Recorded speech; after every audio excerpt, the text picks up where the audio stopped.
The gentlelady from California. Thank you, Mr. Speaker. I yield 3.5 minutes to Mr. Costa from California. Gentleman from California is recognized for 3 minutes. I thank the 3.5 gentleman. minutes. I thank the gentlewoman. Mr. Speaker, I rise to discuss a matter of great importance to my constituents in the San Joaquin Valley, and that's the future of our water supply. More importantly, it's our nation's food supply and therefore an important part of the world's food supply. H.R. 1837 is not perfect. It has issues I think the authors should seriously consider. But I am supporting the legislation today because of a number of important provisions it contains. Title I and III of the legislation aim to address the biggest challenges for water supply in California. In 2009 and 2010, Valley communities suffered through a hydrological and regulatory drought that was insufferable.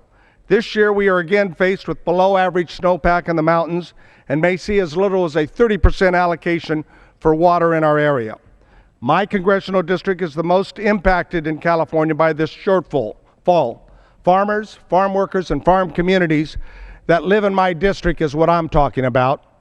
Our water system is broken in California, but while we're trying to fix it, we need operational flexibility while we continue to work on the long-term issues of the Bay Delta Conservation Plan.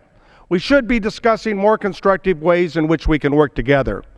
Title II of this measure repeals and replaces the San Joaquin River Restoration Act.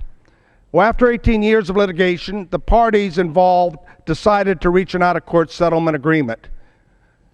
We can all dispute that, but it was those 22 districts, local government, that we respected who asked them to codify their out-of-court settlement agreement.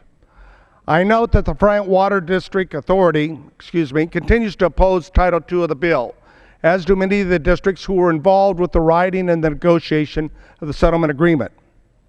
Now, we do have problems with the implementation of the program. Congressman Cardozo and I will tell you, from the schedule to cost to third-party impacts for the fulfillment of the water management goal, which is critical to the water users. These issues need to be addressed. But simply repealing the settlement agreement won't solve any of these problems in my view. In fact, I'm certain they'll be back in court the next day, and that's not solving a problem.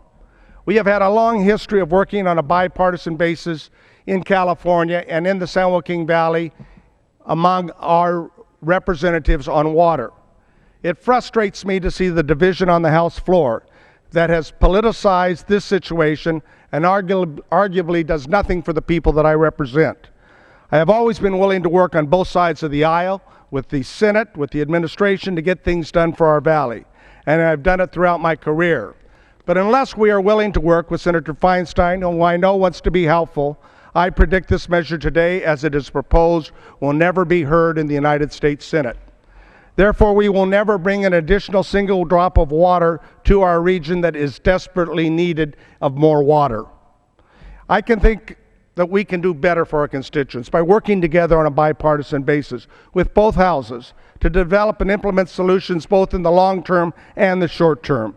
These are the efforts that really will increase our water supply, which all Californians need to and deserve to have. I yield the balance of my time. Gentleman yields back. Gentleman from Washington. Mr. Chairman, how much time on both sides? The gentleman from Washington.